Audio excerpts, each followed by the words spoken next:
ഇന്നൊരു സംഗതി ഉണ്ട് കേട്ടോ. ഞങ്ങളുടെ മോൾക്ക് കുറച്ച് നാൾക്ക് മുന്നെയാണ് ഒരു ലാപ്ടോപ്പ് എടുത്ത് കൊടുത്തത്. അത് കൊടുത്തു കഴിഞ്ഞു. അത് ഫുൾ ആളുടെ പ്രോപ്പർട്ടി ആണ്. ഇപ്പോൾ ആളാണ് യൂസ് ചെയ്യുന്നത്. യൂസ് ചെയ്തു ഞങ്ങൾ അങ്ങനെ ശ്രദ്ധിക്കാറൊന്നുമില്ല. കാരണം ആൾക്കായിട്ട് കൊടുത്ത ലാപ്ടോപ്പ് ആണല്ലോ. അപ്പൊ നോക്കുമ്പോൾ അത് എപ്പോഴും കമഴ്ത്തി വെച്ചേക്കും. നേരെ വെച്ചിരിക്കില്ല. നമ്മൾ തുറക്കുന്ന രീതിയിലല്ല വെക്കുന്നത്, തല വെച്ച്. അതിന് മുന്നേ ഞാൻ ആദ്യം നമ്മുടെയൊക്കെ ലാപ്ടോപ്പ് കാണിക്കാം. നമ്മളെ പോലെ പ്രായമായ ആൾക്കാരുടെ ഒക്കെ ലാപ്ടോപ്പ്. ഇത് ഹസ്ബൻഡിന്റെ ലാപ്ടോപ്പാണ്, കണ്ടില്ലേ? ഇത് ഇവിടെ ഇരിക്കട്ടെ.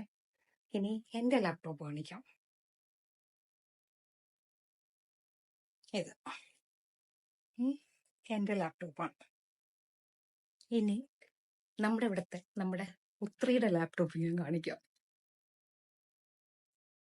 ഇപ്പൊ കാണിക്കാം കേട്ടോ.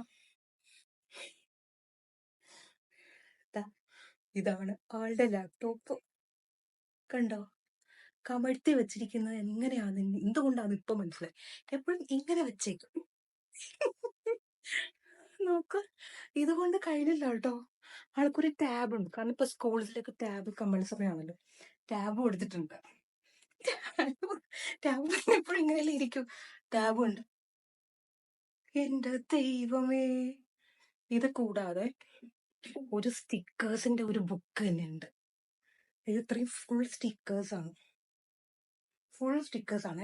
ഇത് ബുക്ക് നിറച്ച സ്റ്റിക്കേഴ്സ് ആണ്. മിക്കവാറും ഒരു ദിവസം രാവിലെ എഴുന്നേൽക്കുമ്പോ എന്റെ വിപിന്റെ മുഖത്തൊക്കെ സ്റ്റിക്കർ അടിച്ചു വെച്ചേക്കുമെന്ന് തോന്നുന്നത്. അയ്യോ, നിങ്ങളുടെ അവിടത്തേക്ക് ആൾക്കാർക്ക് ഇതുപോലെയാണോ വയസ്സ്? എന്താ ചെയ്യാ?